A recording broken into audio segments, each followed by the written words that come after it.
ආයිබෝන් හැමෝම පිළිගන්නවා අලුත් එපිසෝඩ් එකකින්. ඇත්තටම මම මේකෙන් තීරණය කළේ අපේ කරපු පාඩනුත් එක්ක බැලුවේ අවකලනය කියන එක පටන් ගන්න අද සීමා ඉවර කළානේ. එතකොට මේ හැබැයි මට හිතුණා අවකලනය පටන් ගන්න ඉස්සෙල්ලා පොඩ්ඩක් සුළු කිරීම සම්බන්ධයෙන් පොඩි එපිසෝඩ් එකක් කරන්න. ඒ කියන්නේ විශේෂ එපිසෝඩ් එකක්. අති විශේෂ ගැසට් පත්‍රයක් වගේ හදිසියෙන්. හරිනේ? මම කල්පනා කළේ මම හිතලා මේ කරන්න පටන් ගත්තේ මෙහෙම දෙයක් කරමු කියලා.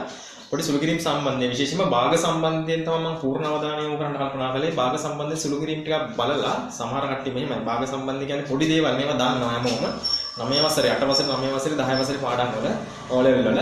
නමුත් සමහරලාට අමතක වෙලා තියෙන්න පුළුවන්. සමහරලාට පොඩි වැරදීම් වෙන්න පුළුවන්. සමහරලාට හිර වෙන්න පුළුවන්. හරිද? ස්පීඩ් එකත් එක්කම දැන් ඉස්සරහට අපිට යන්න ඕනේ.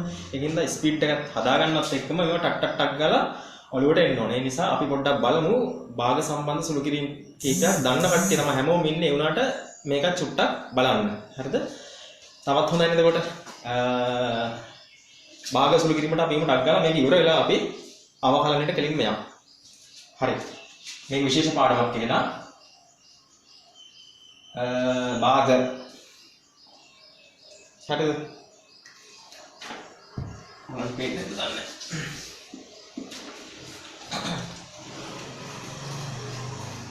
භාග තමයි පාඩම වෙනවා. දැන් භාග කියන්නේ මොකද්ද? දන්නවා හැමෝම දන්නවා. හරි. මෙහෙම කියන්නම්කම.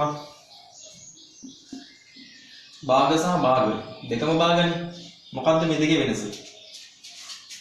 හරිද? මේ භාග කියලා කියන්නේ 2න් 1, 5න් 2, ඔයගේ 4න් 1, ඔයගේ සංඛ්‍යා වලට භාග සංඛ්‍යා කියලා අපි කියන්නේ. හරිද? අහන් මේක අර්ථවත් එක්ක මේ භාග කියන්නේ. මෙතන භාග කියලා කියන්නේ මෙතන භාගයක්. يعني හරියටම අඩක්. හරිද? පාම් භාගයක් වගේ. හරියටම අඩක්. ඒ කියන්නේ 2න් 1ක්. ඔක විතරයි. හරියටම මොකක් හරි දෙකකින් භාගයක්. හරියටම භාගයක්. හරිද? එහෙම තමයි ගොඩක් දුරට මේක මිස්යූස් වෙන අවස්ථාවක් ඇති. මේ භාග මේ භායන් ඉන්න භාග වලින් අර්ථවත් වෙන්නේ ගොඩක් දුරට මෙන්න මේක හරියටම භාගයක් කියන්නේ. හරිද? පාම් භාගයක්. හරිද? දැන් මේකෙන් පාම් භාගයක් කිල්ලුවොත් එහෙම මේ જાතිය පාම් භාගයක් කිල්ලුවොත් මෙච්චර ගෑනක් දෙන්න පුළුවන් මුදලාලි. හරියටම භාගයක් නැතුව. දැන් කොහොමද දෙන්නේ මේ වගේ ප්‍රමාණයක් පාම් භාගයක් කිල්ලුවාම? හරිනේ? ඒක තමයි ඇත්තටම සාමාන්‍ය මේකේ අර්ථය.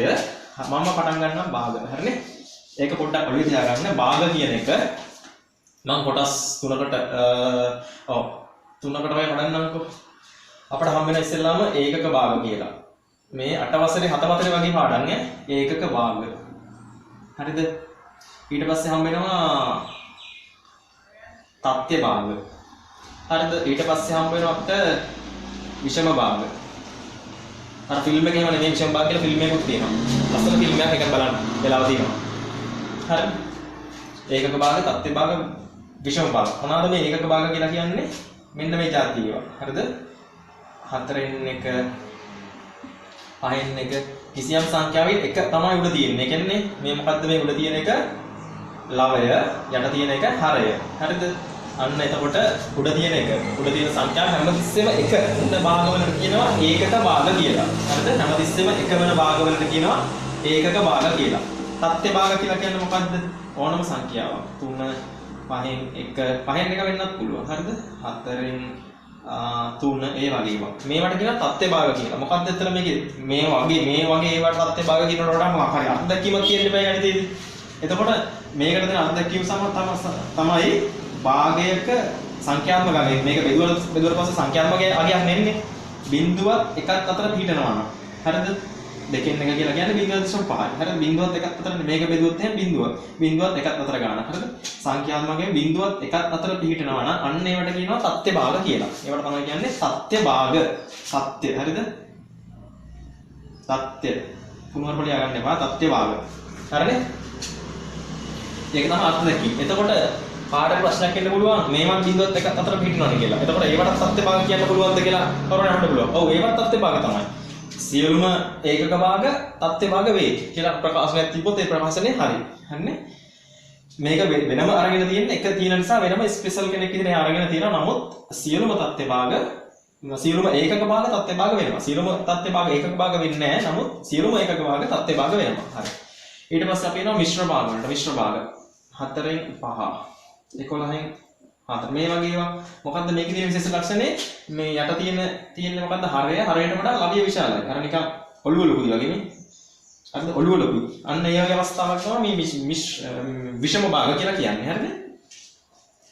විෂම භාග මේ භාග දෙක හරි ඔච්චරයි මේක යටතේ තව පොඩ්ඩක් කතා කරන්න පුළුවන් විෂම භාගම පොඩ්ඩක් පල්ලෙහාට මරන් ආවොත් විෂම භාග හරිද මේක විශේෂ අවස්ථාවක් මොකද උඩ කෑල්ල ලොකුයි හරිනේ එතකොට විෂම භාග අපිට ලියන්න පුළුවන් විෂම භාග වලට වලටම තව නමක් කියනවා මිශ්‍ර භාග කියලා හරිද මිශ්‍ර භාග ඇයි මිශ්‍ර භාග කියලා කියන්නේ මෙහෙම අවස්ථාවක් නම් මේක විෂම භාග මිශ්‍ර භාගයක් විදිහට මේක හදා ගන්න පුළුවන් කොහොමද හදාගන්නේ හදාගන්නේ දැන් මේක නම් හදාගන්නේ තව දුරටත් බෙදලා හදා ගන්න පුළුවන්. හතර තව පහ තව දුරටත් බෙදනවා. එතකොට 1යි. එතකොට මේක පූර්ණ කොටස් 1යි. තව 4න් කීයක් තියෙනවද? 4න් 1යි. ඔව් මෙන්න මේ වගේ අවස්ථාවකින් ප්‍රධාන කොටස් 1යි. මේක බෙදලා තව දුරටත් බෙදන්න පුළුවන් නේ. උඩ සංඛ්‍යාව ලොකු වෙනද බෙදන්න පුළුවන් නේ. එතකොට 1යි 4න් 1යි. එහෙම කොටසක් වෙන්නේ. එතකොට මෙන්න මේ අවස්ථාව මේ ප්‍රකාශනයේ ස්වරූපයට කියනවා මේ භාගෙම තමයි මේ තියෙන්නේ. හරිනේ? ඒකේ වෙනස් ස්වරූපයකට ලියලා තියෙනවා. අන්නේ අවස්ථාවට කියනවා මිශ්‍ර භාග කියලා.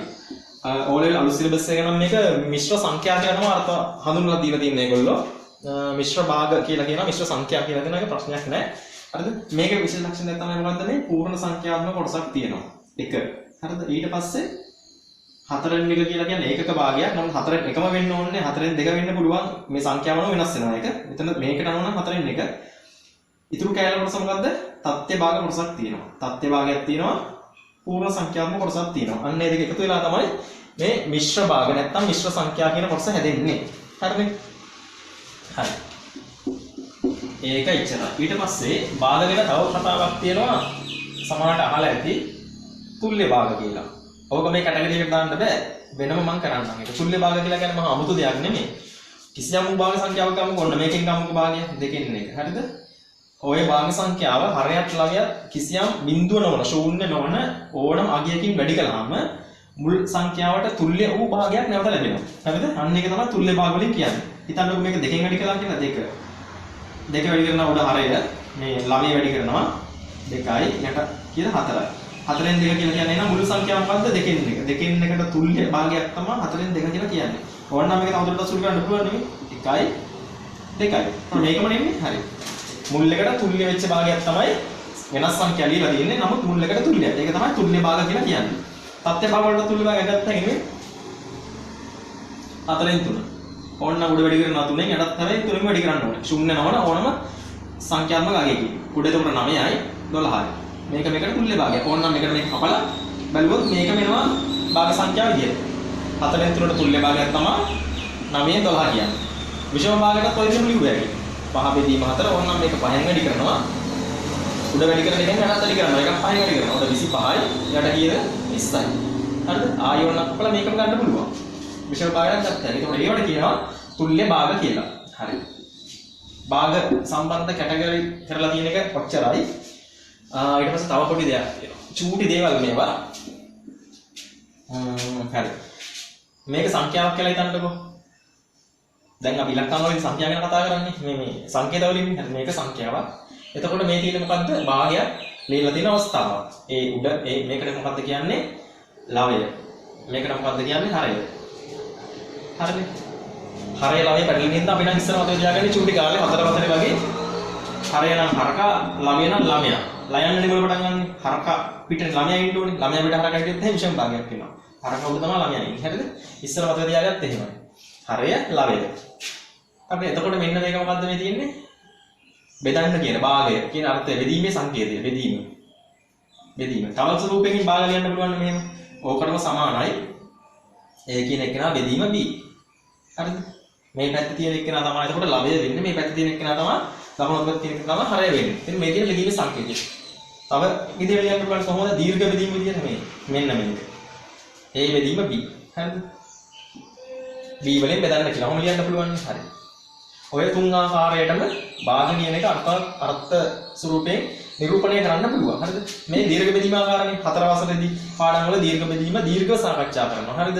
තව ඉස්සරහට දීර්ඝ බෙදීම දැන් බීජීය ප්‍රකාශන සම්බන්ධයෙන් දීර්ඝ බෙදීම කියලා තියෙනවා. ඒවා A level වගේ සාකච්ඡා කරනවා ගණිත අංශයෙන් වගේ ගියොත් හම්බ වෙනවා.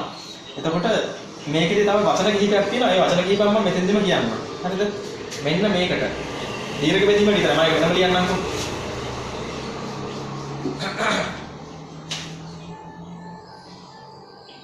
B A වලින් බෙදනවා මෙහෙම. මේ තියෙන දීර්ඝ බෙදීමේ සලකුණ සංකේතය තමයි දීර්ඝ බෙදීම තමයි මෙහෙම දාන්නේ. හරිද? හරි. මෙන්න මේකට කියනවා සිංහලෙන් නම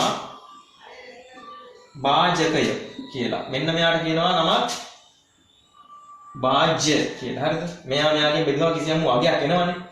එන අගය මොකක් හරි කියමුකෝ. අන්න ඒ එන අගයට කියනවා ලබ්ධිය කියලා. සමහර වෙලට ලබ්ධියක් එනවා කිසියම් වගයක් ඉතුරුත් වෙනවා. එකක් හරි බිඳුවක් ඉතුරු වුණොත් වෙන්නේ නැහැ. කිසියම් වගයක් ඉතුරු වෙනවා කියන්නේ. හරිද? අන්න ඉතුරු වෙනවා කියන මොකක්ද කියන්නේ? ශේෂය. ශේෂය කියලා කියනවා. මෙන්න මේකට කියන්නේ මොකද්ද? වාජකය. මෙයා වාජ්‍ය. කියන්නේ බෙදීමට ලක් කරන දැනත්තා. වාජනය වගේ අර මාළු අල්ලන්න වාජනයක් දානවා වගේ බෙදීමට ලක් කරන දැනත්තා වාජකය.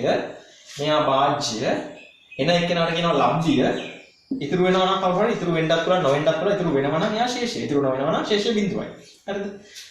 ඕක තමයි බෙදීමේ තියෙන මේ අර්ථය. ඔකට ඔන්න මට තව මෙහෙම කිව්ව කියන්න පුළුවන්. එතකොට මෙන්න මෙයා හැදෙන්නේ. ඒ කියන එක්කෙනා. ඒ කියන්නේ මොකද්ද? වාජ්‍ය. වාජ්‍ය හැදෙන්නේ වාජ්‍ය කියන එක්කෙනාව සමාන වෙනවා වාජකයේ වැඩි කිරීම ලබ්ධිය ධන ශේෂය. හරිද? ශේෂය තියෙන්න පුළුවන් නොතෙන්න පුළුවන්. ඔර මේ වාජ්‍ය මෙයා හැදෙන්නේ මේ සංඛ්‍යාව හැදෙන්නේ සංඛ්‍යාව හැදෙන්නේ කොහොමද? මෙයා වැඩි කිරීම මෙන්න මෙයා වැඩි කිරීම මෙයා ධන මේක. හරිද? ඕන්නම් බලන්නකො 7 බෙදීම 3 කියලා දාලා බලන්නකො. 7 බෙදීම 3 කියන්නේ කීයද? 2යි 3 2 6යි 6 එකක් ඉතුරු වෙනවා. එතකොට මේ 7 හැදෙන්නේ කොහොමද? 7 සමානයි මෙන්න මෙයා වාජකයේ වැඩි කිරීම ලබ්ධිය. වාජකයේ වැඩි කිරීම ලබ්ධිය ධන ශේෂය. ශේෂකුත් ඉන්නවනේ 1යි. 3 2 6 1යි 7යි. 7 සමානයි 7යි. හරිද? කොහොම මෙන්න මේකට කියනවා බෙදීමේ ඇල්ගොරිතමය කියලා. හරිද? එච්චර මතක තියාගන්න ඕනේ නැහැ. ඔය නම් ටික මතක තියාගත්තා නම් ඇති. හරිද? right. එතකොට ඒ කෑල්ල ඉවරයි. මේවා නම් එක්සෑම් වලට අහන්නේ නැහැ මේවා.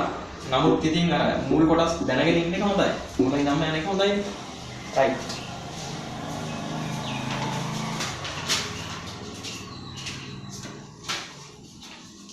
ඊට පස්සේ අපි බලමු මේක තමයි ඉම්පෝටන්ට් දේ. හරිද? භාග සම්බන්ධ සුළු කිරීම. භාග සුළු කිරීම. සුළු කිරීම. හරිද? මේකේ තමයි පැටලෙන්නේ සමහර අවස්ථාවල. භාග සම්බන්ධ සුළු කිරීම යටතේ මම ඉස්සෙල්ලාම සාකච්ඡා කරනවා වැඩි කිරීම. හරිද? හරිම ලේසි වැඩි කරන එක. ඒක තමයි මම ඒක ඉස්සෙල්ලාම ගත්තේ. හරිද? එතකොට මම සංඛ්‍යා දෙක උදාහරණ ගෙනවා කියන්නම්කෝ. හරි ලේසි. අපිට සංඛ්‍යා හම්බෙන්න පුළුවන්නේ භාග සංඛ්‍යාවක් පූර්ණ සංඛ්‍යාවකින් වැඩි කරන්න. හම්බෙන්න පුළුවන්. හරි. ඕක කොහොමද ලියන්නේ? මේ දන්න කරුණු නමුත් බලා ගන්න. එතකොට මේක මේකෙන් වැඩි වුණාම මේ සාමාන්‍ය ස්වරූපයට වඩා භාග සාමාන්‍ය සංඛ්‍යාව මේ පොතේ රූල නම් මේ තියෙන සාමාන්‍ය සංඛ්‍යාව භාග සංඛ්‍යාවක් ලියනවා කියන්නේ කොහොමද? මේක ලියලා මෙතනින් බෙදීම ගහලා යට රූලෙන් තමයි ලියන්න ඕන. හරියට ලියනවා. හරිනේ? මේකම ලියුවත් කමන්නේ නැහැ චූටියට ඕන. මේක අර්ථවත් වෙන්නේ සාමාන්‍ය සංඛ්‍යාවකට වඩා යටින් තමයි දාන්නේ භාග කොටස. හරිද? අන්න ඒ තියරිය මෙතෙන්ට දා ගන්න ඕනේ. දැන් මෙතන රූල් මොකුත් නැහැනේ. ඒකින්ද රූල් නැති නිසා අපි දා ගන්න ඕනේ. එතකොට මේ උඩ පේලියක් තියෙන වෙනම පේලියක් යට තමයි භාග කොටස් ටික තියෙන්න ඕනේ. හරිද? එතකොට මේක අපි ලියන්න පුළුවන් එක වැඩි කිරීම 2. හරිද? මේක 2 මේක ඕන සම්පූර්ණයෙන්ම දා ගන්න පුළුවන් ඊට පස්සේ. හරිද? එතකොට මේකේ උත්තරේ කීයද? දෙවරක් ටික 2යි. 2 බෙදීම 2 කියලා කියන්නේ කීයද? උඩයි යටයි දෙකෙන් බෙදුවාම 1යි. හරිද? භාගයක් පූර්ණ සංඛ්‍යාවකින් වැඩි කරන අවස්ථාවක් තමයි මම ගත්තේ. ඊට පස්සේ භාග සංඛ්‍යාව භාග සංඛ්‍යාවකින් වැඩි කරන අවස්ථාවක් ගන්නවා අපි. හරි ඒ වගේම මේක බලමු භාග සංඛ්‍යාවක් අපි වැඩි කරමු ඍණ සංඛ්‍යාවකින්. ඒත් ඔච්චරම තමයි කිසියම් පූර්ණ සංඛ්‍යාවක් වැඩි කරන්නේ. මේක මොකක්ද වෙන්නේ? 5 වැඩි කරනවා ඍණ 1කින්. ඍණ 1 බෙදෙනවා 3ෙන්. ධන 1 වැඩි වෙනවා කීයද? ඍණ 5 බෙදෙනවා 3ෙන්. හරිනේ? ඍණ සංඛ්‍යාව උත්තරේ. හරිනේ? ඔයගොල්ලෝ දන්නවා ඉතින් ධන ඍණ එකතු කරන්න ධන ඍණ වැඩි කරන්න ධනම ඇති කියලා මම හිතනවා හොඳට. ඔය තියෙන භාග සංඛ්‍යාව පූර්ණ සංඛ්‍යාවකින් වැඩි කරනවා. ඊට පස්සේ භාග සංඛ්‍යාවක් අපි ගමු භාග සංඛ්‍යාවකින් වැඩි කරනවා. 5න් 2 වැඩි කරනවා 3න් 1. මේකේ උත්තරේ කොහොමද එන්නේ? භාග සංඛ්‍යාව භාග සංඛ්‍යාවෙන් වැඩි කරද්දි මොකද්ද කරන්නේ? හරයන් 2 වැඩි කරනවා. ලවයන් 2ක් වැඩි කරනවා. හරිද? ලවයන් 2 ඉස්සෙල්ලා වැඩි කරමුකෝ. ඉරක් ගහලා උඩ තියෙන ලවයන් 2 වැඩි කරලා යට තියෙන හරයන් 2 වැඩි කරනවා. උඩ ගියද 2යි පස්ස රත් වල 15යි. හරිනේ? ඕක තමයි එන්නේ. ඔය වගේම මේ වගේ කරද්දී වැඩි කරොත් එන්නේ මේ තියෙන මිශ්‍ර සංඛ්‍යා දෙකක්. නැත්නම් විෂම භාග මිශ්‍ර සංඛ්‍යා දෙකක්. මිශ්‍ර සංඛ්‍යා මේ මිශ්‍ර සංඛ්යා දෙකක්. හරිද? මිශ්‍ර භාග කියලා කියන්නේ ඕක. මිශ්‍ර සංඛ්‍යා දෙක භාග විදිහට ලියා මේ දෙකක් වැඩි කරන්න આવොත් එහෙනම් ඉස්සෙල්ලාම කරන්නේ මොකද්ද? මේක භාගයක් විදිහට ලියා ගන්නවා. කොහොමද මේ වගේ සංඛ්‍යාව භාගයක් විදිහට ලියන්නේ? 1 3 1. මේක භාගයක් මේක අනිවාර්යයෙන්ම භාගයක් විදිහට ලියුවාම මොකද පූර්ණ සංඛ්‍යාවක කොටසක් තියෙනවනේ. මේක භාගයක් විදිහට ලියුවා අනිවාර්යයෙන් විෂම භාගයක් එන්නේ. හරිද? කොහොමද මේක මිශ්‍ර සංඛ්‍යාව විෂම භාගයක් විදිහට ලියන්නේ කොහොමද? මෙන්න මෙහෙමයි ලියන්නේ. ඕනම මිශ්‍ර සංඛ්‍යාව විෂම භාගයක් විදිහට ලියන්නේ මෙන්න මේක යට තියෙන මෙන්න මේක වැඩි කරනවා. මේක මේකෙන් වැඩි කරලා මෙන්න මෙතන එකතු කරනවා. හරිද? ඒ කියන්නේ කොහොමද? 3 වරක් 1. 3 වැඩි කිරීම 1 3යි 3යි 1යි 4යි. හරිද? 4 බෙදීම 3. ඔන්න ඕක තමයි විෂම භාගය වෙන්නේ. හරිනේ? හරි. ඒක දාමු මෙතෙන්ට. 3 වරක් 1 3යි 3යි 1යි 4යි. උඩ 4 4 බෙදීම 3. ඕක වැඩි කරන්න තියෙනවා. මේකත් අර විදිහට ලියන්න පුළුවන්. 4 වරක් 1 4යි 4යි 3යි 7යි. 7 බෙදීම 4 කියලා ලියන්න පුළුවන්.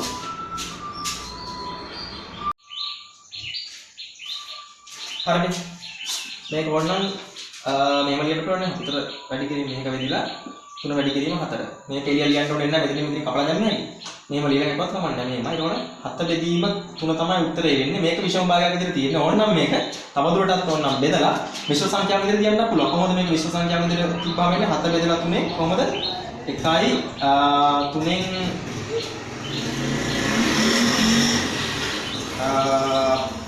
එකයි නෙමෙයි දෙකයි. 4 3 දෙකක් තියෙනවා නේද? 2යි 3න් 1යි නේ. 2 3 6යි 7යි. 2යි 3න් 1යි. මේ දෙකම හරි. මේක ඕ මේක. හරිනේ? දෙවිදිහටම තියන්න පුළුවන්. හරි. ඊට පස්සේ වැඩි කිරීම කොටස ඉවරයි. ඊට පස්සේ මම කතා කරනවා පරස්පරය කියන එක. කලිනුත් මම කතා කරලා තියෙනවා ඒක. නමුත් ආයෙ කතා කරනවා පරස්පරය. මොකද්ද පරස්පරය කියලා කියන්නේ? පරස්පරය මේ විදිහට අර්ථ දක්වන්න පුළුවන් අපිට සංඛ්‍යා දෙකක ගුණිතය 1 ලැබෙනවා. සංඛ්‍යා දෙකක ගුණිතය විදිහට 1 ලැබෙනවා නම් 1 කියන්නේ මේ අංකය සංඛ්‍යා දෙකක ගුණිතය විදිහට මේ 1 කියන එක ලැබෙනවා නම් 1 සංඛ්‍යා දෙකක ගුණිතය විදිහට 1 ලැබෙනවා නම් එක් සංඛ්‍යාව ඒ ගත්ත සංඛ්‍යා දෙකේ එක් සංඛ්‍යාව අනෙක් සංඛ්‍යාවේ පරස්පරය වේ කියලා කියන්න පුළුවන්. සංඛ්‍යා දෙකක ගුණිතය විදිහට පිළිතුර විදිහට 1 ලැබෙනවා නම් ඒ වැඩි කරන්න භාජනය කරපු සංඛ්‍යා දෙකෙන් එකක් එක් සංඛ්‍යාවක් අනෙකෙහි පරස්පරය වේ. එහෙම කියන්න පුළුවන්. හරිද? එතකොට බලමුකෝ අපි කියන කතාව මොකක්ද කියලා. ඔය කියන කතාව තමයි මෙහෙම. හරිද? එතකොට දෙක කියන එකේ පරස්පරය මම කිව්වා පරස්පරය ගන්න පුළුවන් මෙහෙමයි. ඒකේ බෙදීමේ අවස්ථාව. එක යට මෙන්න මේ එක බෙදීම මෙන්න මේ අවස්ථාව. හරිද? දෙක කියන එක පරස්පරය වෙන එක බෙදීම දෙක. හරිද? අර කිව්ව කතාව මැච් වෙනවද කියලා බලමු. සංඛ්‍යා දෙකක ගුණිතය විදිහට එක ලැබෙනවා නම් එක් සංඛ්‍යාවක් අනෙක් සංඛ්‍යාවේ පරස්පරය වේ. ඒ වගේම තමයි මේකේ විලෝමය අපි හිතුවොත් එහෙම එක් සංඛ්‍යාවක් අනෙක් සංඛ්‍යාව එකට වැඩි කළාම අනිවාර්යයෙන් මේකේ පරස්පරය සහ සාමාන්‍ය ප්‍රකෘති සංඛ්‍යාව නිකන් තියෙන සංඛ්‍යාවයි ඒකේ පරස්පරය වැඩි කළාම අනිවාර්යයෙන් එක වෙන්න බෑ. අර කියන එකේ විලෝමය නම් එක්කෝ දෙකක් වැඩි කළාම එක වෙනවා නම් එකක් අනෙකේ පරස්පරය කියනවා පරස්පර තියෙන දෙකක් වැඩි කළොත් එහෙම එක වෙන්න ඕනේ ඒකේ විලෝමය විදිහට. හරිනේ? එතකොට මේකේ පරස්පරය මේක කියලා අපි දැන් දන්නවා. ඒක අපි දාගත්තා. එතකොට මේ දෙක වැඩි කරලා බලමු. දෙක වැඩි කිරීම දෙකෙන් එක. හරිද? උඩට ගියා දෙක බෙදීම දෙක කියන්නේ එකයි. උත්තරය එක එනවා. හරිද? එහෙනම් එකක් මේක පරස්පරය කියලා කොහොමද දැන් තීරණය. හරිද? තීරණෙත් හරි පරස්පරය අපි හොයාගත්ත විදිහත් හරි. එක යට කියලා දැම්මම පරස්පරය තමයි එන්නේ. එතකොට එක බෙදීම ඒ වල පරස්පරය ගත්තොත් එහෙම ඒ කියන සංඛ්‍යා පරස්පරය ගත්තොත් එක යටයි. හරිද? එතකොට අපි බලමු මේක. තුනෙන් එකේ පරස්පරය මොකද්ද? තුනේ පරස්පරය තුන කියන සංඛ්‍යා පරස්පරය 1 යට 3. හරිද? පරස්පරයද නැද්ද කියලා හරියටම කන්ෆර්ම් කරගන්න පුළුවන්. ඒකයි පරස්පරය වැඩි කරනවා. 3 වැඩි කිරීම 3න් 1 ගත්තාම උත්තරේ එන්නේ 1යි. හරිද? හරි. ඒ වගේම තමයි පහ බෙදීම දෙකේ පරස්පරය මොකද්ද? පහ බෙදීම දෙකේ පරස්පරය කියන්නේ 1 යට මේක කියලා ගත්තා. 1 යට මේ සංඛ්‍යාව. 1 යට මේ සංඛ්‍යාව කියන්නේ 1 බෙදීම මේ සංඛ්‍යාව. කිසියම් භාගයක් එකෙන් ආවෝ බෙදෙනවා නම් ඒකම සමානයි මේ දෙක උඩයට මාරු කරලා ලියුව හැකියි. හරිද? හරිනේ. දෙක බෙදී 5 කියලා ලියුව හැකියි. මොකද මේකේ පරස්පරය මේකයි. හරිනේ. කිසියම් සංඛ්‍යාවක් හිතන්නකො දෙකේ පරස්පරය 1 යට කියලා සංඛ්‍යාව ලියනවනේ. හරි. මෙතන භාග සංඛ්‍යාවක් තිබ්බම මොකක් හරි කමන්නේ. 1 යට කියලා මේ භාගෙ ලියන්න පුළුවන්. හරිද? ඒකම තමයි ඒක තවදුරටත් සුළු කරගෙන ගියාම මේක උඩයට මාරු කරගත්ත අවස්ථාවට සමාන වෙනවා. හරිද? කිසියම් හොඳට මතක තියාගන්න කිසියම් භාගයක පරස්පරය හොයාගන්න ඕන නම් මේක උඩයට මාරු කරලා යන්න. හරිද? හරි. මේ කිව්ව කතාව මැච් වෙනවද කියලා බලමු අර අපි මේ තියරියට. ඒ සංඛ්‍යාව ඒකේ පරස්පරය වැඩි කරනවා. ඕනනම් මේක වැඩි කරලා බලන්නකො 5 බෙදීම 2 වැඩි කරනවා. 2 බෙදීම 5 මේකට මේක කරනවා මේක නෑ උත්තරේ එකයි. යන්න හරි. තියරි එනවා. හරි නේද? හරි. ඒ වගේම බලන්න තුනෙන් එකේ පරස්පරය මොකක්ද එහෙනම්? තුනෙහි පරස්පරය මොකද්ද? තුනෙන් එක එහෙනම් තුනෙන් එකේ පරස්පරය 3යි. හරිද? ඇයි එහෙම කිව්වේ? කිව් එකට වඩා තියරිට පොඩ්ඩක් බලන්නකෝ. කිසියම් සංඛ්‍යාවක් පරස්පරය කරන එක යට අගේ මම ගන්න කියලා කිව්වනේ. හරි. තුනෙන් එකේ පරස්පරය එක බෙදීම එක යට 3. මේක තවදුරටත් සුළු කළාම උත්තරේ 3යි. හරි. පරස්පර කතාව වෙනවා එතනින් ඉවරයි.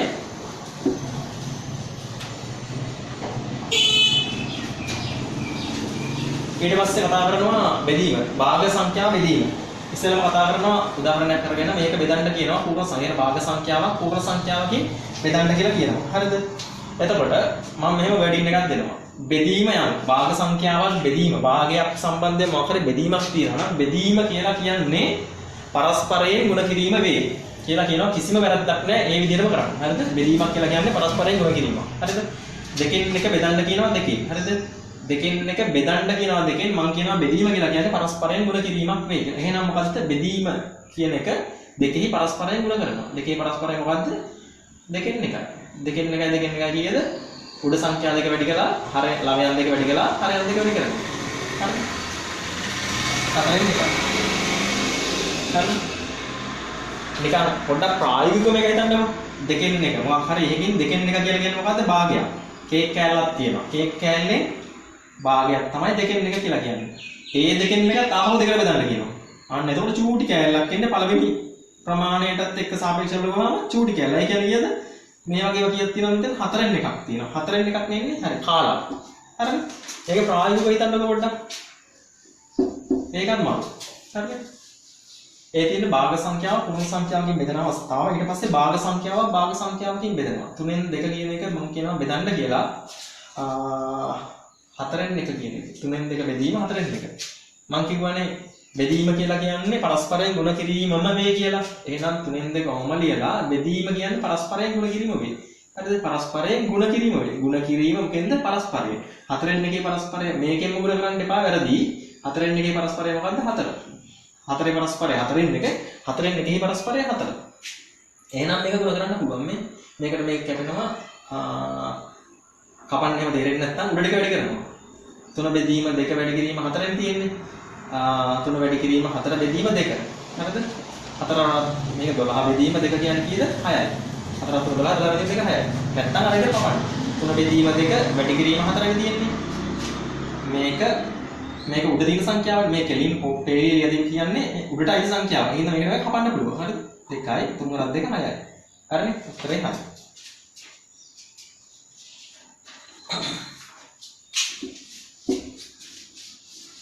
චූටි දේවල්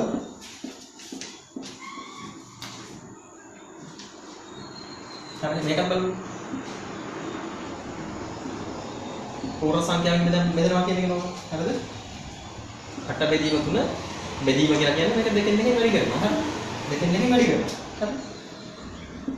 මෙහෙම ගත්තොත් 100 බෙදීම 2 කියන එක. තව ආකාරයකින් ඕනනම් ලියුව හැකි 100 බෙදීම 2 කියන්නේ 50යි කියලා අපි දන්නවා. 100 බෙදීම 2 කියන එක තවත් ආකාරයකින් ලියන්න පුළුවන් වුණනම් වැඩි කිරීමක්. බෙදීම නැතුව අපි බෙදීමට කැමති නැත්නම් මේක වැඩි කිරීමක් දාලා ලියන්න පුළුවන්. මේක අගේ වෙනස් වෙන්නේ නැති වෙන්න. 100 බෙදීම 2 කියන්නේ 50යිනේ. හැබැයි මේක වැඩි අපි බෙදීමට කැමති නැත්නම් මේක දෙකෙන් දෙකෙන් වැඩි කරනවා කියලා කියන්න පුළුවන්. පරස්පරයෙන් ගුණ කිරීම. මේ දෙකම සමානයි. බෙදීම කියලා කියන්නේ පරස්පරයෙන් ගුණ කිරීම සමානයි. 100 බෙදීම 2 කිව්වත් එකයි 100 දෙකෙන් වැඩි කරනවා කිව්වත් එකයි. හරිද? මේකේ උත්තරේ 5 මේකේ උත්තරේ 5යි. හරි. බෙදීම කොටස අපි ඉවර කරනවා. හරි. ඊට පස්සේ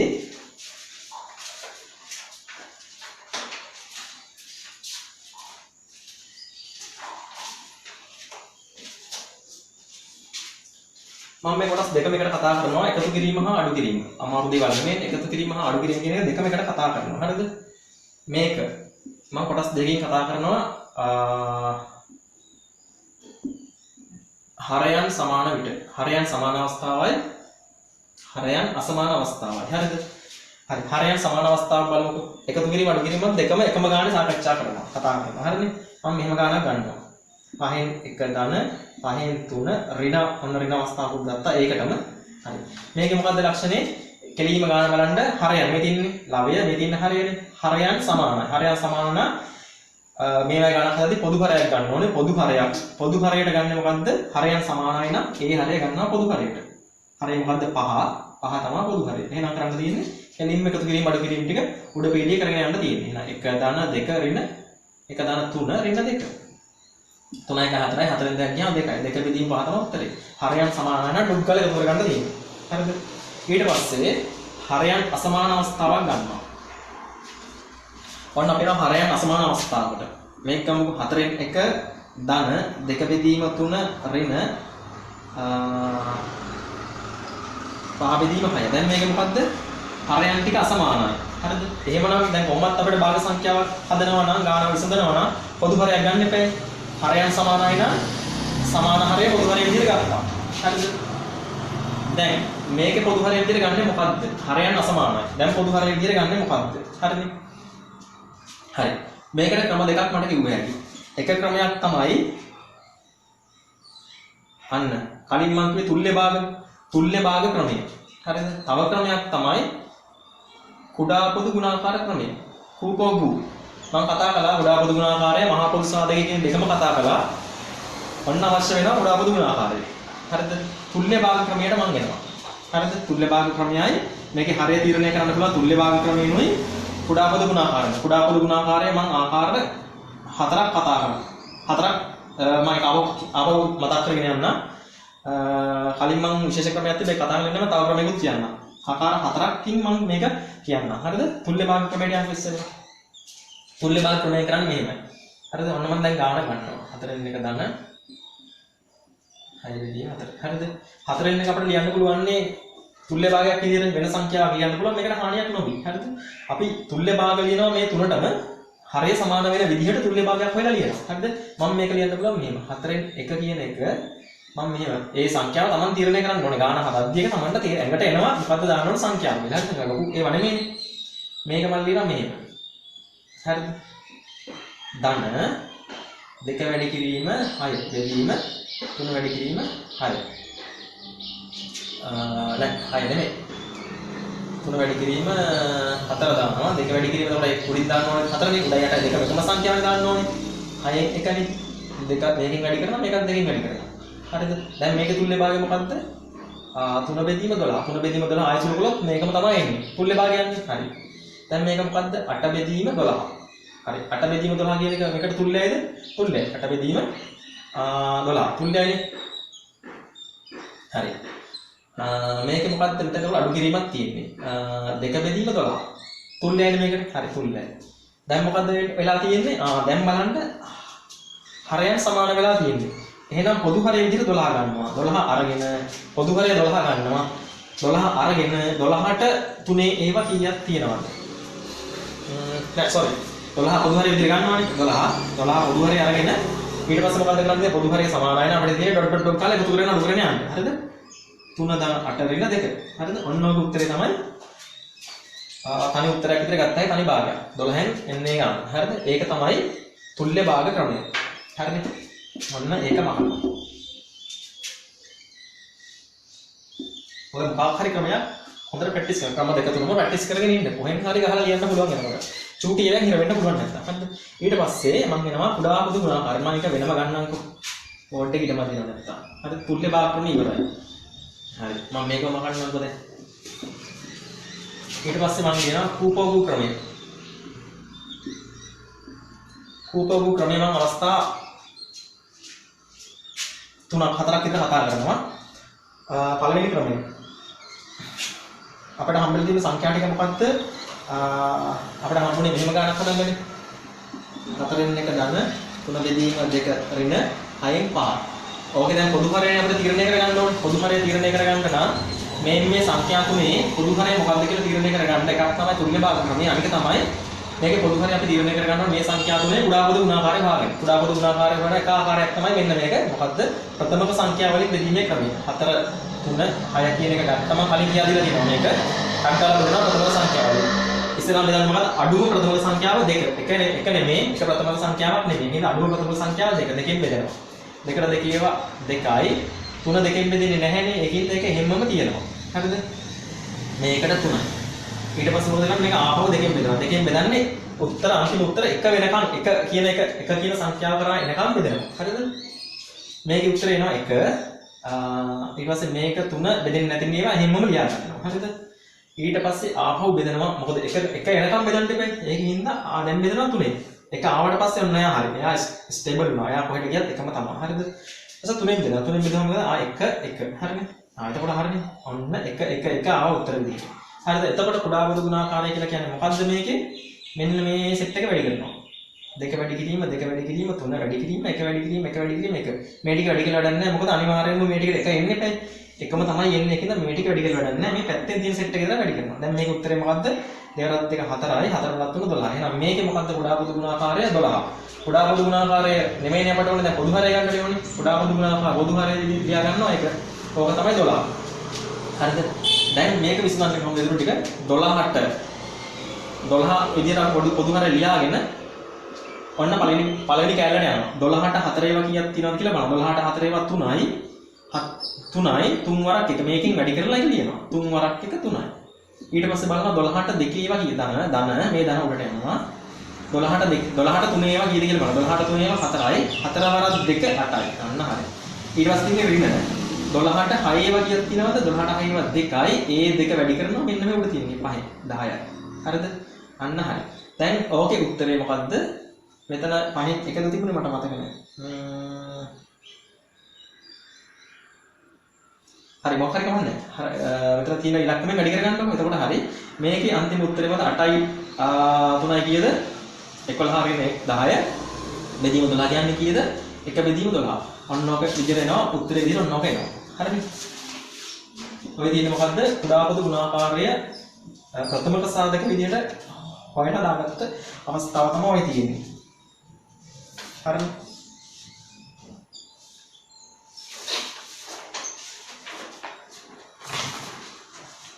කොහොමද ක්‍රම ඔක්කොම ටික අපව කියන්නේ අපව කියන්නේ රිපීට් වෙනවනේ. ඊට පස්සේ මම තව ක්‍රමයක් කියලා දීලා තියෙ කුඩා පොදු ගුණාකාරය හොයන්න. ගුණිත ක්‍රමය කියලා. ගුණිත ක්‍රමයෙන් හොයාගන්න පුළුවන් කුඩා පොදු ගුණාකාරය. හරිද? මම ඒක සාකච්ඡා කරන්නේ නැහැ. මම ඊට පස්සේ කලින් මම ඔයගලන්ට කියලා දීපු නැති ක්‍රමයක් තියෙනවා මට ඒක දැනෙන්න මතක් වුණේ. හරිද? විශේෂ ක්‍රමයක් නෙමෙයි. මම ඒක කතා කරන්නම්කෝ. මොන කුඩා පොදු ගුණාකාරය වෙන තවත් ක්‍රමයක්. රූපෝ ගු වෙන තවත් ක්‍රමයක්. හරිද? හරි. ඒකෙදි මම උදාහරණයක් මෙහෙම සංඛ්‍යාවක් ගන්නම්කෝ. 2 4 8 කියලා සංඛ්‍යා තුනක් තියෙනවා. හරිද? මේකේ කුඩා පොදු ගුණාකාරය ලේසියෙන් හොයාගන්නේ කොහොමද කියලා බලමුකෝ. මෙහෙම සංඛ්‍යා තුනක් තියෙනවා නම් මේකේ කුඩා පොදු ගුණාකාරය ටක් ගාලා අපිට හොයාගන්න ඕනේ. කරන්නේ ලොකුම සංඛ්‍යාව බලනවා. ලොකුම සංඛ්‍යාව මොකද්ද? 8. හරි. 8 ලොකුම සංඛ්‍යාව තෝරගෙන මෙන්න මෙයා 2 කියන එකනාව මෙයාගෙන් බෙදනවා. මේ 8ව බෙදනවද දෙකෙන් බෙදනවා. බෙදනවා නම් කපලා දැම්මා. 4 ඊගා තව අනිත් සංඛ්‍යාව බෙදනවද 8ෙන් ආයෙ බෙදනවා නම් කපලා දැම්මා. එහෙනම් මොකද්ද? ඉතුරු ටික ඔක්කොම ඉතුරු සංඛ්‍යා ඔක්කොම මෙයාගෙන් බෙදනවා නම් කුඩා පොදු ගුණාකාරය 8යි. හරිද? ඒ විදිහට එක ක්‍රමයක්. ලේසි විදිහට තවත් ලේසි විදිහට කුඩා පොදු ගුණාකාර වෙන ක්‍රමයක්. ඕකේ තවත් අවස්ථාවක් ගන්නවා. තව අවස්ථාවක් ගන්න පුළුවන්. මේව ගමුකෝ. 3යි 9යි 12යි. ඔව්. 3යි 9යි 12යි. හරිද? ඔන්න ඔය සංඛ්‍යා තුනේ කුඩා පොදු ගුණාකාර හොයන්න එක ටක් ගාලා හොයන්න ඕනේ. කොහොමද හොයන්නේ? අර ක්‍රමයෙන්මයි වැඩිතම සංඛ්‍යාව ගත්තා 12යි. ඊට පස්සේ බලනවා මෙන්න මෙයා අනිත් එක්කෙනෙක් අරගෙන මෙයා බෙදනවාද කියලා බලනවා 12ව බෙදනවාද? මෙයාගෙන් බෙදනවා 12. හරි. හරි. එතකොට 9 ඊට පස්සේ තව සංඛ්‍යාවක් ඉතුරුනේ. සංඛ්‍යා 3ක් හෝ 4ක් හෝ 5ක් එහෙම ප්‍රශ්නයක් නැහැ. හරිද? තව සංඛ්‍යාවක් ඉතුරුනේ. මෙයාව බෙදනවාද කියලා බලනවා 12යි. බෙදෙන්නේ නැහැ යාවනේ. එහෙනම් ප්‍රශ්නයක්. එහෙනම් මොකද කරන්නේ? 12 කියන එක්කෙනා ඒ තියෙන 12 වැඩි කිරීම එක නෙවෙයි තියෙන්නේ 12 වැඩි කිරීම දෙක කියන එක පොඩ්ඩක් බලන්න 24යි 24 9ෙන් බෙදනවාද කියලා බලන්න 9ෙන් බෙදෙන්නේ නැහැ ඊට පස්සේ 12 වැඩි කිරීම 3 කියන එක නා බලන්න දැන් චක්කර විදිහට යනවා 36යි 36 බෙදනවා නම් 36 9ෙන් බෙදෙනවා එහෙනම් 36 9ෙන් බෙදෙනවා එහෙනම් මොකද කුඩා පොදු ගුණාකාරය 36යි 36 තමයි කුඩා පොදු ගුණාකාරය අනිත් විදිහට ඔයාලා බලන්න තව උදාහරණයක් ගන්න මේකෙම තව ක්‍රමයක් හරිද ක්‍රමයක් එකම ක්‍රමයේ මේ එක ආකාරයක් මේ තවත් ආකාරයක් බෙදෙන්නේ නැති ආකාරයක් කෙන එක. හරිද? තව ක්‍රමයක් කරන් බලමුකෝ. මේ සංඛ්‍යා තුන 5යි 7යි 25යි. ඔය සංඛ්‍යා තුන ගමුකෝ. මේකේ ලොකු දෙකනවා රවුන්ඩ් කරගන්නවා 25. හරිද? ඊට පස්සේ බලනවා මෙයා බෙදෙනවද 25? බෙදෙනවා. මෙයා බෙදෙනවද? නෑ බෙදෙන්නේ නෑ. නමුත් බෙදෙන්නේ නැහැ. මෙයාගේ පොඩි විශේෂත්වයක් තියෙනවා. මොකද මෙන්න මෙයා බෙදෙන්නේ නැති මෙන්න මෙයා ප්‍රථමක සංඛ්‍යාවක්. හරිද? ප්‍රථමක සංඛ්‍යාව තමයි දැන් එන්නේ 7 කියන්නේ ප්‍රථමකයක්. 7 ප්‍රථමයක් කියලා දිනනවා නම් අනිවාර්යෙන් කුඩා පොදු ගුණාකාර කරනවා 7 වැඩි කිරීම 25. ඔයගේ උත්තරේ තමයි කුඩා පොදු ගුණාකාර විදිහට එන්නේ. හරිනේ? ඊට පස්සේ තවත් ආකාරයක් කරගමු ඕකේ. හරිද? බෙදෙන්නේ නැති තවත් විදියක් 2 3 2 3 4 කියන සංඛ්‍යා තුන ගමුකෝ අපි. හරිද? හරි. මේකේ ලොකුම එක මොකද්ද? ලොකුම එක 7. හරිද? ඒක රවුන්ඩ් කරගත්තා. දැන් 7 කියන එක නා මෙයාගෙන් බෙදෙන්නෙත් නැහැ, මෙයාගෙන් බෙදෙන්නෙත් නැහැ. හරිද? බෙදෙන්නේ නැත්තම් මොකද කරන්නේ? 7 කියන එක නා මොකකින්වත් බෙදෙන්නේ නැත්තම් මේ තුන වැඩි කරනවා එකට. මේ තුන වැඩි කරනවා කියන්නේ 42 නේ. 21යි 42යි. ඕක තමයි කුඩා පොදු ගුණාකාරය. කිසිම එකෙක් බෙදෙන්නේ නැත්තම් තුනම වැඩි කළා. හරිද? හරි. එතකොට දැන් අපට හම් වෙලා තියෙන අර හරයන් තිබ්බ සංඛ්‍යාවේ හරයන් අපට හම්බුනේ මෙහෙමනේ 4 3 6 6න් එක ඔහොමනේ හම්බුනේ හරයන් ටික. හරිද? අන්න ඒක කුඩා පොදු ගුණාකාරය. දැන් මේ ක්‍රමයට ටක් ගාලා බලමුකෝ. හරිද? අපිට හම්බෙච්ච හරයන් ටික කලින් ගානේ. අපි හදාගෙන ආව ගානේ. හරිද? මේකේ ලොකුම එක මොකක්ද එහෙනම් 6. හරිනේ? 6 අයින් කළා. බලනවා බෙදෙන්නේ මොනවද? 3 කියන එක නා බෙදන්න නම් කපලා දැම්මා. හරි.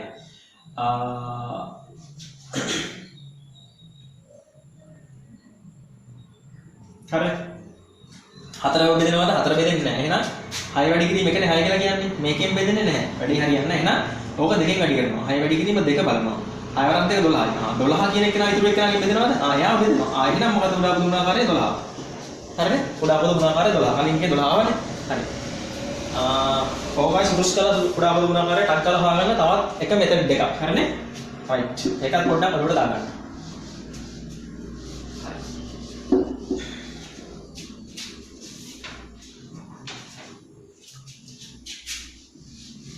ඊට පස්සේ භාග සම්බන්ධ සුළු කරද්දී අපට එනවා මෙන්න මෙහෙම. n සම්බන්ධ සුළු කිරීම කියලා එනවා. මොකක්ද n කියලා කියන්නේ? මෙහෙම විදිහට එනවා. 100න් දෙකෙන් එක. හරිද? n කියලා මොකක් හරි ආවොත් ඕකේ තේරුම වැඩි කිරීම කියන එක. ඕකේ තේරුම n කියන්නේ 100 වැඩි කිරීම දෙකෙන් එක. කිසි ප්‍රශ්නයක් නැහැ. ඔහොම ලියන්න පුළුවන්. හරිද? ඕක තමයි ඕකේ තේරුම. 5න් එකෙන් දෙකෙන් එක. හරිද? ඕකේ නිකන් ප්‍රායෝගික තේරුම බලන්නකෝ. ඔන්න තියෙනවා කේක් කෑල්ලක්. සහෝදරයෝ 5 දෙනෙක්ට ගානට කේක් කෑල්ල 1 2 3 4 5යි හපනවා. හරිද? ඒ එක කොටසක් මොකක්ද එහෙනම් 5න් 1යි. හරිද? ඊට පස්සේ ඔක ඛණ්ඩය යද්දි තව කවුරු වෙනවා? එක සහෝදරයෙක්ගේ යාළුවෙක් වෙනවා. දැන් උටත් භාගයක් දෙන්න එපා. එහෙනම් මොකද්ද කරන්නේ? උට හම්බෙච්ච 5න් 1න් දෙකෙන් එක ඌට දෙනවා. හරිද? ඒ කියන්නේ සම්පූර්ණ කොටස කීයද? ප්‍රමාණය මේකත් ආයෙ දෙකට බෙදෙනවා. එතකොට මුළු කේක් කෑල්ලෙන් මේ ප්‍රමාණය කීයද? 5න් 1න් දෙකෙන් එකයි. හරිද? 5න් 1න් දෙකෙන් එක කිව්වම ඕක n කියන්නේ මොකද්ද? වැඩි කිරීම. 5න් 1න් දෙකෙන් එකයි. එතකොට 10න් එකයි. මේ ප්‍රමාණය මූට හම්බෙලා තියෙන ඇත්තම කාලා තියෙන ප්‍රමාණය සම්පූර්ණ කේක් එකෙන් කීයද? 10න් කොටසක් තමයි කාලා තියෙන්නේ. හරිද? අන්න ඒක තමයි ප්‍රායෝගික උදාහරණය. ඔකට හරිනේ? n දැම්ම n තිබ්බොත් එහෙම අනිවාර්යයෙන්ම දාගන්න වැඩි කිරීමක්. කිසි ප්‍රශ්නයක් වෙන්නේ නැහැ. රයිට්. හරි වීඩියෝ එකක් දික් වෙනවා. තව එකක් තියෙනවට සාකච්ඡා කරන්න අර එකතු කිරීම අඩු කිරීම එකම පෙළියට ආවහම සුළු කිරීම කරන්න ඕන පිළිවෙලක් තියෙනවා. හරිද? අන්නේ පිළිවෙලක් පොඩ්ඩක් අරගන්න එකක් පොඩ්ඩක් බලවට දාගමු. ඒකට කියනවා බොඩ් මාස් සිස්ටම් එක. හරිද? බොඩ් මාස් සිස්ටම් එක නැත්තම් සිංහලෙන් දාලා තියෙනවා 1 බෙගු එයා. එකතු කිරීම අඩු කිරීම 1 බෙගු එයා කියලා දාලා තියෙනවා. 1 බෙගු එයා. හරිද? නැත්තම් 1 බෙගු අඩු කිරීමට තියෙන්නේ. හරිද? බොඩ් මාස් සිස්ටම් එකේදී D එකෙන් කියන්නේ මොකද්ද? බ්‍රැකට්ස් O කියන්නේ මොකද්ද? මේ n සම්බන්ධ කොටස් තමයි O කියන එකෙන්. හරිද? O කියන්නේ order නැත්තම් order කියන එකට තමයි n සම්බන්ධ කොටස් සහ බලයට නංගලා තියෙන කොටස්. බලයන් සහිත දර්ශක සහිත කොටස් තියෙනවා නම් ප්‍රමුඛතාවය දෙන්න ඕනේ ඊට පස්සේ. හරිද? n සම්බන්ධයේ මේ O අකුර තේරුම order හරි off හරි කියන එක. හරිද? B අකුර තේරුම බ්‍රැකට්ස්. ඒ කියන්නේ වරහන් තියෙන කොටස් ටික. D අකුර කියන්නේ මොකද්ද? ඩිවිෂන් බෙදීම සම්බන්ධ ඒවා. ඊට පස්සේ මොකද්ද?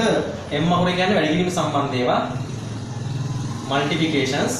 ඊට පස්සේ A කියන්නේ මොකද්ද? additions එකතු කිරීම සම්බන්ධ ඒවා. S කියන්නේ මොකද්ද? subtractions අඩු කිරීම සම්බන්ධ ඒවා. හරිද? ඔය පිළිවෙලට තමයි කරගෙන යන්න ඕනේ. ඉස්සෙල්ලාම ප්‍රමුඛ ස්ථානය දෙන්න ඕනේ මෙන්න මෙයාට. ඉස්සෙල්ලාම මොකක් හරි ප්‍රකාශනයක් අහන වරහන් සහිත කොටස් තියෙනවා නම් වරහන් කොටස් ඉවත් කර ගන්න ඕනේ. උන් සම්බන්ධ සහ දර්ශක සම්බන්ධ කොටස් තියෙනවා. හරිද? ඕවර්ලේට් ඒකත් අර්ථවත් වෙන්නේ ඒක තමයි. කොටස් තියෙනවා ඒක කරගන්න ඕනේ. ඊට පස්සේ තමයි බෙදීම් සම්බන්ධ කොටස් ටික ඉවරයක් කරලා වැඩි කිරීම සම්බන්ධ කොටස් ටික තියෙනවා නම් ඒව ඉවරයක් කරනවා. ඊට පස්සේ තමයි එකතු කිරීම කරන්නේ. ඊට පස්සේ තමයි අඩු කිරීම කරගන්නේ. හරිද? ඒක අපි පොඩ්ඩක් උදාහරණයක් අරගෙන බලමු. භාග සම්බන්ධ ගණන් දෙක තුනම ගමුකෝ. එතකොට භාගත් කව වෙනවා, එකක් කව වෙනවා. හරි. මෙහෙම එකක් ආව. 6න් 1 ධන 4න් 1 වරහණක් n 10න් 4. මේක කොහොමද හදන්නේ අපි? ඉස්සෙල්ලාම කියනවා මොකද්ද? වරහන් සම්බන්ධ ටික අයින් කරගන්න කියලා. වරහන් සම්බන්ධ ටික අයින් කරගන්න කියලා කිව්වට පස්සේ මේ එකතු කිරීම නැහැ නේ කියලා එකතු කිරීම නොකර ඉන්නේ නැහැ. වරහන් ඇතුළේ තියෙන ටික ඔක්කොම සුළු කරගන්න ඕනේ. හරිද? වරහන් විතරක් ඉවත් කරලා මෙහෙම දාලා නිකන් තියන්නේ නැහැ. හරිද? වරහන් සුළු කරන්න කියන වරහන් ඇතුළේ වරහන් අයින් කරන්න කියන වරහන් ඇතුළේ ටික සුළු කරගන්න ඕනේ. ඒකට එකතු කිරීම අඩු කිරීම තිබ්බයි කියලා ප්‍රශ්නයක් නැහැ. ඇතුළේ ටික නේද? ඇතුළේ ටික ඉවරයක් කරගන්න ඕනේ. මේක මොකද්ද කරන්නේ? මේ භාග දෙක විසඳන්නේ කොහොමද? හරයන් අසමාන භාග දෙකක්. මේක අංකා විසඳුවම කොහොමද? මේක උත්තර එනවා 12න් 2. 12න් 2 කියන්නේ 6න් 1ම තමයි. ඔව්. 12න් 2. ඔව් 12න් 2 එනවා. n කියන්නේ මොකද්ද? වැඩි කිරීම.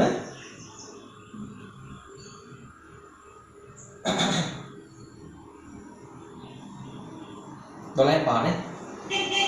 12න් 5 එනවා. n කියන්නේ වැඩි කිරීම. n කියන එකට ඊට පස්සේ මොකක්ද වෙන්නේ? වරහන් ඇතුළේ ටික සුළු කරලා ඉවරයිනේ අපි. ඇතුළේ ටික සුළු කළාට පස්සේ n සම්බන්ධ කොටස් සුළු කරගන්න ඕනේ. n කියන්නේ මොකද්ද? වැඩි කිරීම. n වැඩි කිරීම දාලා ඊටු ටික සුළු කරගන්නවා. හරිද? දැන් තියෙන්නේ කොහොමද වැඩි කිරීමනේ? දැන් මේක සුළු කරගන්නවා. හරිද? මේකට මේක කපලා දාන්න පුළුවන්. මේකේ උත්තරේ විදිහට 6න් 1 වගේ උත්තරයක් එනවානේ. ඔව් 2යි 6න් 1 උත්තරේ එනවා. 3 6 6න් 1යි. හරිද? right. තව එකක් අපි අරන් බලමු ටක් ගාලා.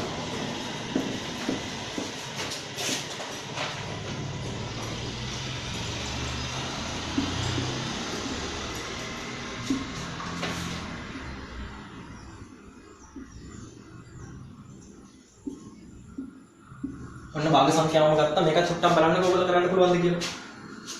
හරිද? ඉස්සෙල්ලා මොකද්ද කරන්න ඕනේ? වරහන් සම්බන්ධ BODMAS brackets. හරිද? brackets නැත්තම් 1 බෙගු වෙනවා. හරිද? brackets සම්බන්ධ ටික සුළු කර ගන්න ඕනේ. මේ bracket එක අපි සුළු කර ගන්නවා. මේක සුළු කරගත්තාම එනවා මම උත්තර ටික දාගෙන ආවා 6. ඊට පස්සේ ප්‍රකාශන ලියා ගන්නවා. brackets සුළු කර ගන්නවා. මේ bracket එක ඇතුලේ සුළු කර ගන්නවා. මේක සුළු කරගන්නේ කොහොමද? මේ මිශ්‍ර සංඛ්‍යාව විෂම භාගයක් විදිහට ලියා ගන්නවා. මේක විෂම භාගයක් විදිහට ලියා ගන්නවා. බෙදීම වැඩි කිරීම කරලා උඩයට මාරු කරලා මේක ලියා ගන්නවා. මේක ඇතුලේ කැලේ එනවා. උත්තරේ එනවා. මේක හරි වෙන්න ඕනේ. පොඩ්ඩක් ඔයගොල්ලෝ සුළු කරලා බලන්න. මෙහෙම. brackets ටික අයින් කරලා ඊට පස්සේ n සම්බන්ධ කොටස් එන්නේ. n සම්බන්ධ කොටස් ටිකක් ඉවත් කර ගන්නවා. ඊගාව priority එක දීලා ඊට පස්සේ මේකේ උත්තරේ එනවා. ඒකේ උත්තරේ තමයි උත්තරේ. හරිනේ?